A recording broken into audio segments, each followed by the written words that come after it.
at the office of the King's Attorney. Let us leave the banker driving his horses at their fullest speed, and follow Madame Danglars in her morning excursion.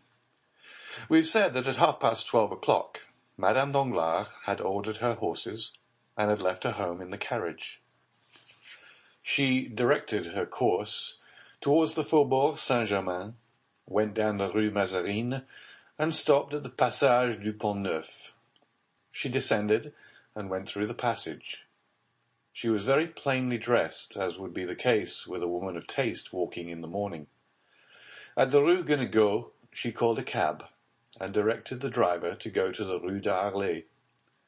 As soon as she was seated in the vehicle, she drew from her pocket a very thick black veil, which she tied on to her straw bonnet. She then replaced the bonnet, and saw with pleasure, in a little pocket mirror, that her white complexion and brilliant eyes were alone visible. The cab crossed the Pont-Neuf, and entered the Rue d'Arlet by the Place Dauphine. The driver was paid as the door opened, and stepping lightly up the stairs, Madame Danglars soon reached the Salle des Pas Perdus. There was a great deal going on that morning, and many business-like persons at the Palais. Business-like persons pay very little attention to women, and Madame Danglars crossed the hall without exciting any more attention than any other woman calling upon her lawyer. There was a great press of people in Monsieur de Villefort's antechamber, but Madame Danglars had no occasion even to pronounce her name. The instant she appeared, the doorkeeper rose, came to her, and asked her whether she was not the person with whom the procureur had made an appointment, and on her affirmative answer being given, he conducted her by a private passage to Monsieur de Villefort's office. The magistrate was seated in an armchair, writing with his back toward the door. He did not move as he heard it open, and the doorkeeper pronounced the words, "Walk in, madame," and then reclose it. But no sooner had the man's footsteps ceased than he started up, drew the bolts, closed the curtains, and examined every corner of the room. Then, when he had assured himself that he could neither be seen nor heard, and was consequently relieved of doubts, he said, "Thanks, madame. Thanks for your punctuality." And he offered a chair to Madame Danglars, which she accepted, for her heart beat so violently that she felt nearly suffocated. "It is a long time, madame," said the procureur, describing a half-circle with his chair, so as to place himself exactly opposite to Madame Danglars. "It is a long time since I had the pleasure of speaking alone with you, and I regret that we have only now met to enter upon a painful conversation." "Nevertheless, sir, you see I have answered your first appeal, although certainly the conversation must be much more painful for me than for you." Villefort smiled bitterly. "It is true, then," he said, rather uttering his thoughts aloud than addressing his companion, "it is true, then, that all our actions leave their traces, some sad, others bright, on our paths. It is true that every step in our lives is like the course of an insect on the sands. It leaves its track. Alas, to many the path is traced by tears." "Sir," said Madame Danglars, "you can feel for my emotion, can you not? Spare me, then, I beseech you. When I look at this room, whence so many guilty creatures have departed, trembling and ashamed, when I look at that chair before which I now sit trembling and ashamed, oh, it requires all my reason to convince me that I am not a very guilty woman, and you a menacing judge." Villefort dropped his head and sighed. "And I," he said, "I feel that my place is not in the judge's seat, but on the prisoner's stool." "You?" said Madame Danglars. "Yes, I." "I think, sir, you exaggerate your situation," said Madame Danglars, whose beautiful eyes sparkled for a moment. "The paths of which you were just speaking have been traced by all young men of ardent imaginations. Besides the pleasure, there is always remorse from the indulgence of our passions, and after all, what have you men to fear from all this? The world excuses, and notoriety ennobles you." "Madame," replied Villefort, "you know that I am no hypocrite, or at least that I never deceive without a reason. If my brow be severe, it is because many misfortunes have clouded it. If my heart be petrified, it is that I might sustain the blows it has received. I was not so in my youth. I was not so on the night of the betrothal, when we were all seated around a table in the Rue du Cours at Marseilles. But since then everything has changed in and about me. I am accustomed to brave difficulties, and in the conflict to crush those who, by their own free will, or by chance, voluntarily or involuntarily, interfere with me in my career.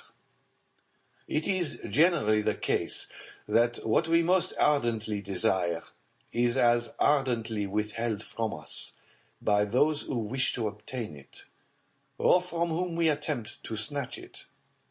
Thus, the greater number of a man's errors come before him disguised under the specious form of necessity.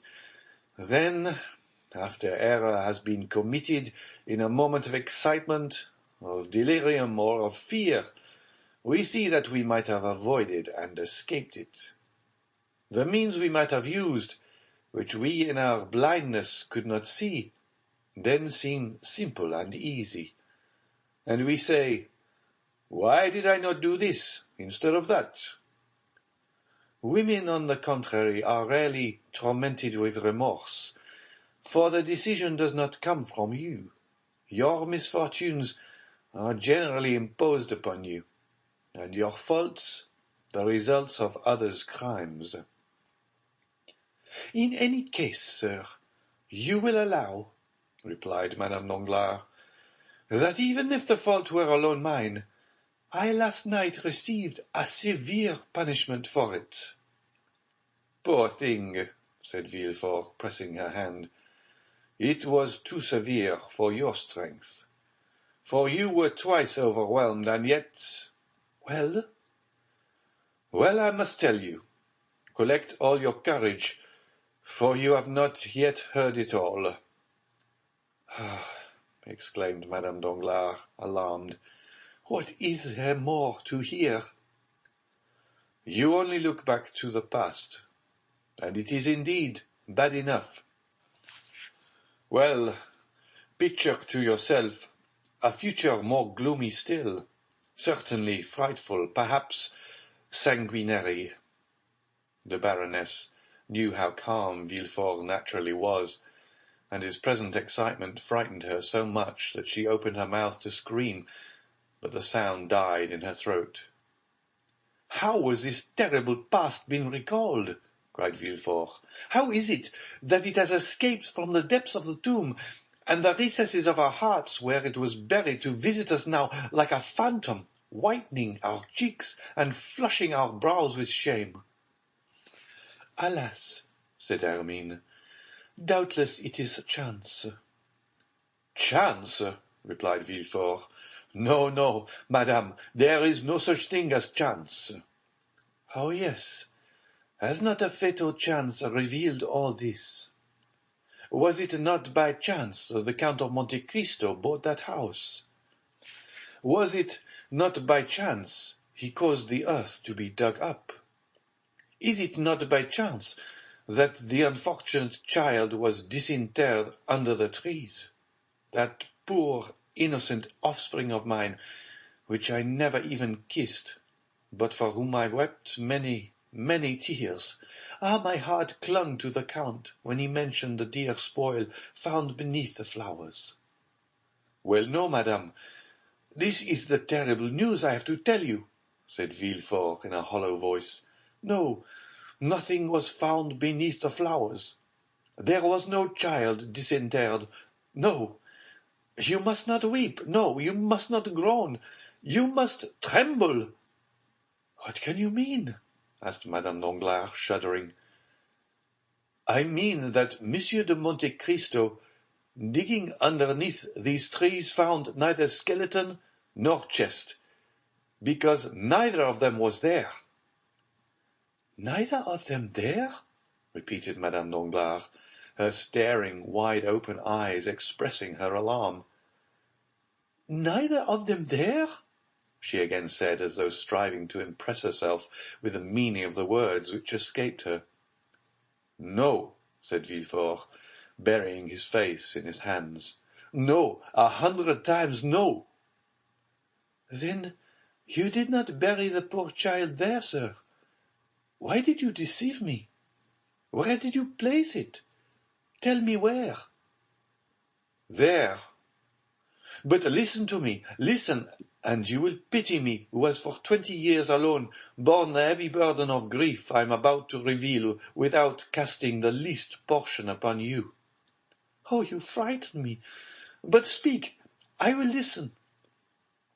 "You recollect that sad night, when you were half expiring on that bed in the red damask room, while I, scarcely less agitated than you, awaited your delivery. The child was born, was given to me, motionless, breathless, voiceless. We thought it dead." Madame Danglars moved rapidly as though she would spring from her chair, but Villefort stopped and clasped his hands as if to implore her attention. "We thought it dead," he repeated. "I placed it in the chest, which was to take the place of a coffin. I descended to the garden, I dug a hole, and then flung it down in haste. Scarcely had I covered it with earth, when the arm of the Corsican was stretched towards me. I saw a shadow rise, and at the same time a flash of light. I felt pain. I wished to cry out, but an icy shiver ran through my veins and stifled my voice. I fell, lifeless, and fancied myself killed. Never shall I forget your sublime courage, when, having returned to consciousness, I dragged myself to the foot of the stairs, and you, almost dying yourself, came to meet me. We were obliged to keep silent upon the dreadful catastrophe. You had the fortitude to regain the house, assisted by your nurse. A duel was the pretext for my wound. Though we scarcely expected it, our secret remained in our own keeping alone. I was taken to Versailles. For 3 months I struggled with death. At last, as I seemed to cling to life, I was ordered to the south. 4 men carried me from Paris to Châlons, walking 6 leagues a day. Madame de Villefort followed the litter in her carriage. At Châlons I was put upon the Saône. Thence I passed on to the Rhône, whence I descended merely with the current to Arles. At Arles I was again placed on my litter, and continued my journey to Marseille. My recovery lasted 6 months. I never heard you mentioned, and I did not dare inquire for you. When I returned to Paris, I learned that you, the widow of Monsieur de Nargonne, had married Monsieur Danglars. What was the subject of my thoughts from the time consciousness returned to me? Always the same.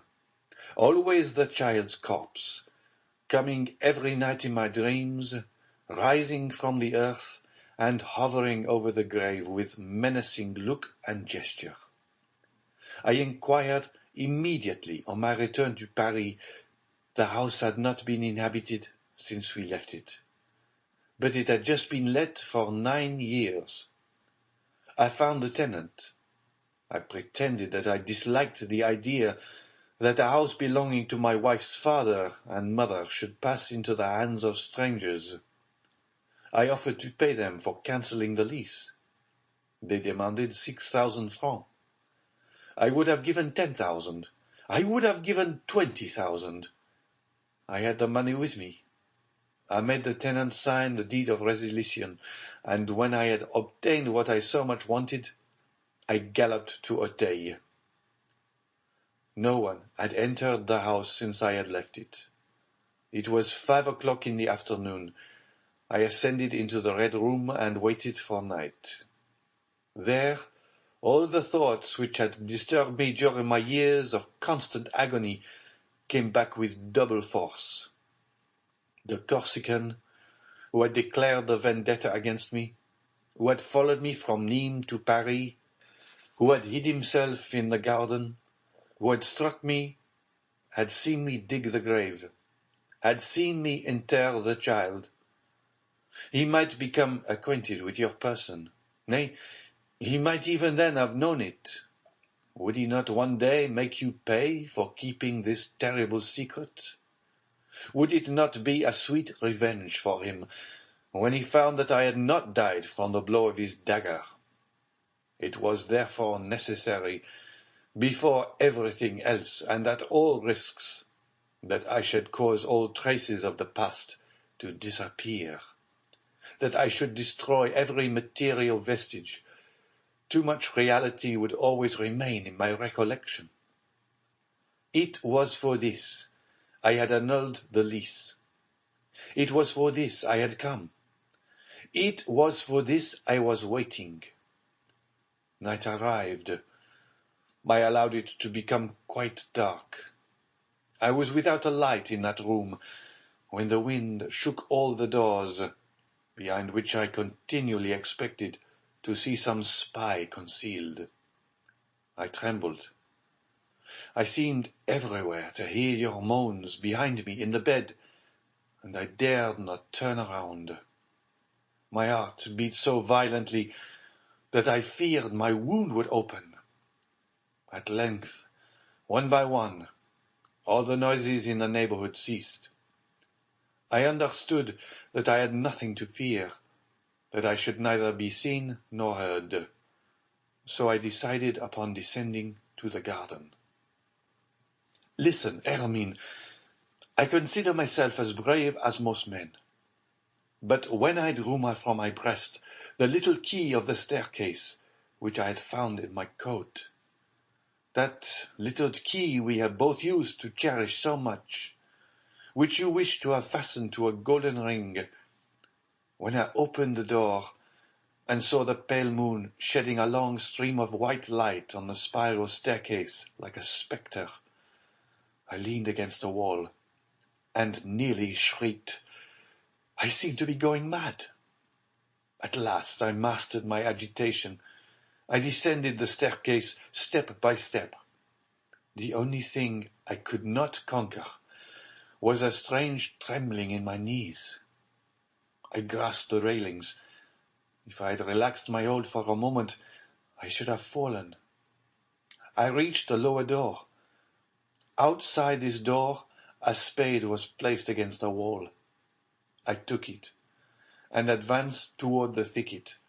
I had provided myself with a dark lantern. In the middle of the lawn, I stopped to light it. Then I continued my path. It was the end of November.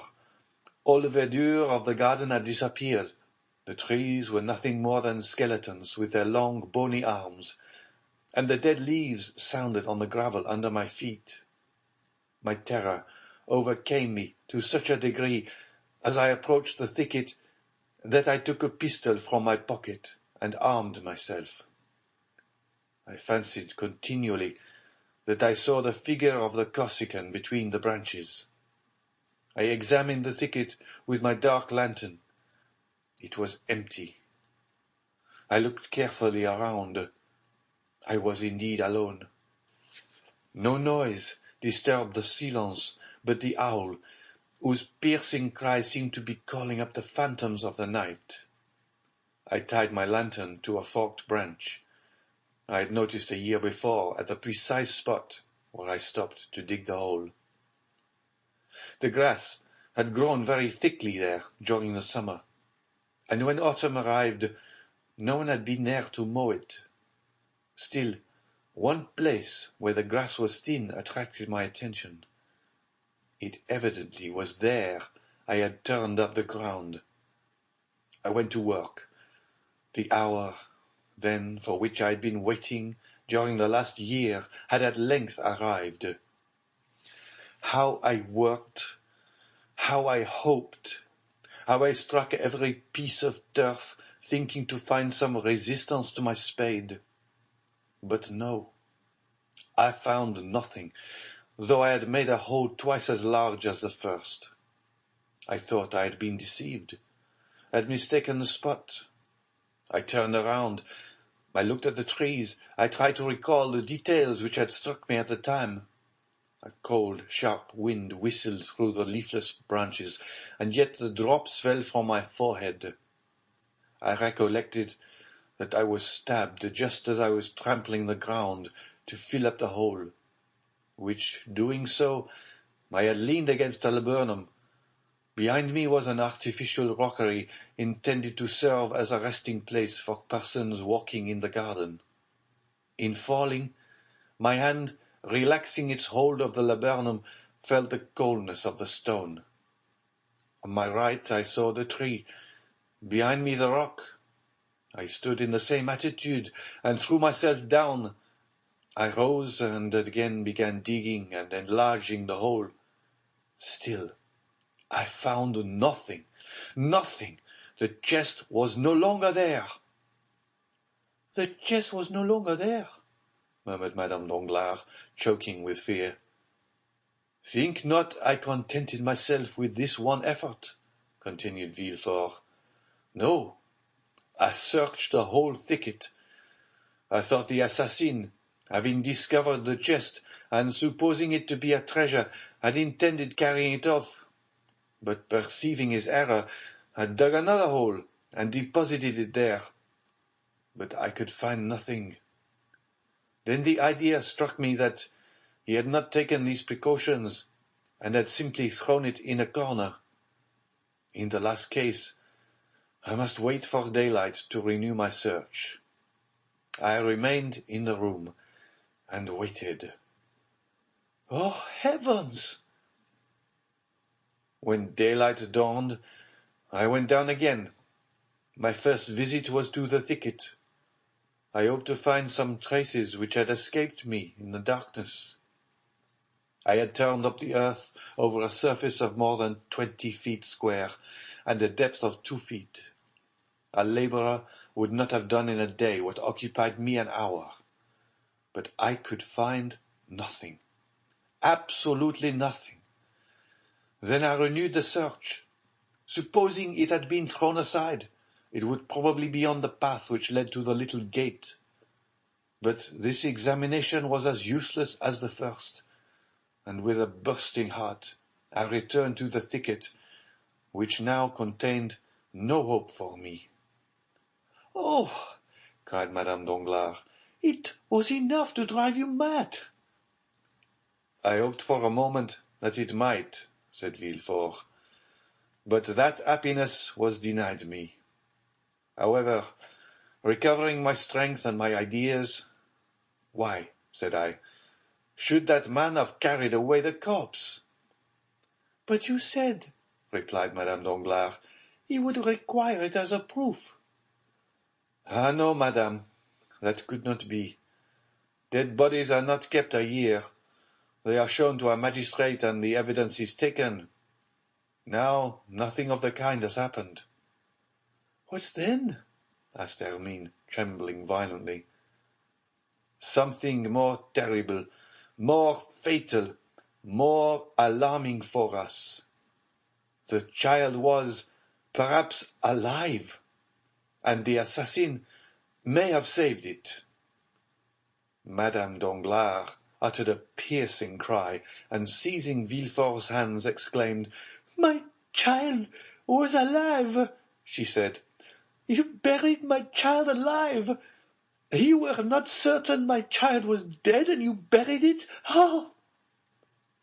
Madame Danglars had risen, and stood before the procureur, whose hands she wrung in her feeble grasp.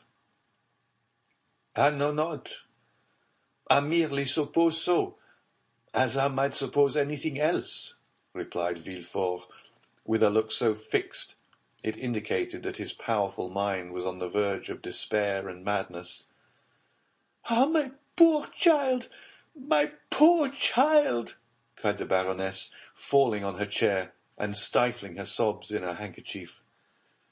Villefort became somewhat reassured, perceived that to avert the maternal storm gathering over his head, he must inspire Madame Danglars with the terror he felt. "You understand, then, that if it were so," said he, rising in his turn, and approaching the Baroness to speak to her in a lower tone, "we are lost. This child lives, and someone knows it lives, someone who is in possession of our secret. And since Monte Cristo speaks before us of a child disinterred, when that child could not be found, it is he who is in possession of our secret." "Just God! Avenging God!" murmured Madame Danglars. Villefort's only answer was a stifled groan. "But the child, sir," repeated the agitated mother. "How I have searched for him," replied Villefort, wringing his hands. "How I have called him in my long sleepless nights. How I have longed for royal wealth to purchase 1,000,000 of secrets from 1,000,000 of men, and to find mine among them. At last, one day, when for the 100th time I took up my spade, I asked myself again and again what the Corsican could have done with a child. A child encumbers a fugitive. Perhaps, on perceiving it was still alive, he had thrown it into the river." "Impossible!" cried Madame Danglars. "A man may murder another out of revenge, but he would not deliberately drown a child." "Perhaps," continued Villefort, "he had put it in the foundling hospital." "Oh, yes, yes," cried the Baroness. "My child is there." "I ran to the hospital, and learned that the same night, the night of the 20th of September, a child had been brought there, wrapped in a part of a fine linen napkin, purposely torn in half.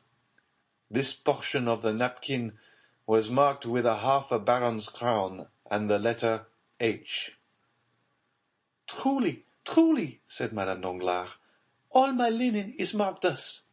Monsieur de Narbonne was a baronet, and my name is Hermine. Thank God, my child was not then dead." "No, it was not dead." "And you can tell me so without fearing to make me die of joy? Where is the child?" Villefort shrugged his shoulders. "Do I know?" said he. "And do you believe that if I knew I would relate to you all its trials and all its adventures as would a dramatist or a novel writer? Alas, no. I know not. A woman about 6 months after came to claim it with the other half of the napkin. This woman gave all the requisite particulars, and it was entrusted to her." "But you should have inquired for the woman. You should have traced her." "And what do you think I did? I feigned a criminal process, and employed all the most acute bloodhounds and skilful agents in search of her. They traced her to Châlons, and there they lost her." "They lost her?"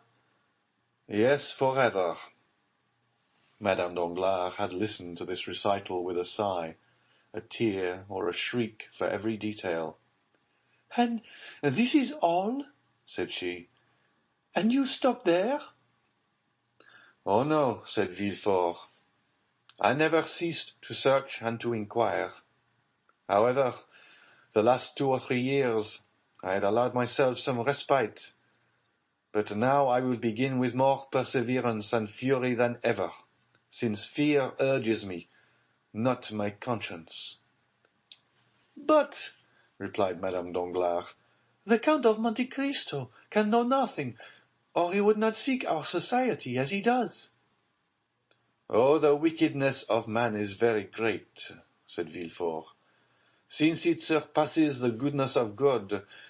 Did you observe that man's eyes while he was speaking to us?" "No." "But have you ever watched him carefully?"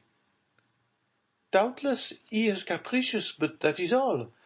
One thing alone struck me. Of all the exquisite things he placed before us, he touched nothing. I might have suspected he was poisoning us." "And you see you would have been deceived." "Yes, doubtless." "But believe me, that man has other projects. For that reason I wish to see you, to speak to you, to warn you against everyone, but especially against him." "Tell me," cried Villefort, fixing his eyes more steadfastly on her than he had ever done before, "did you ever reveal to anyone our connection?" "Never, to anyone." "You understand me," replied Villefort affectionately. "When I say one, pardon my urgency, to any one living, I mean." "Yes, yes, I understand very well," ejaculated the Baroness. "Never, I swear to you." "Were you ever in the habit of writing in the evening what had transpired in the morning? Do you keep a journal?" "No, my life has been passed in frivolity. I wish to forget it myself." "Do you talk in your sleep?" "I sleep soundly, like a child. Do you not remember?" The colour mounted to the Baroness's face, and Villefort turned awfully pale. "It is true," said he, in so low a tone that he could hardly be heard. "Well?" said the Baroness. "Well, I understand what I now have to do," replied Villefort.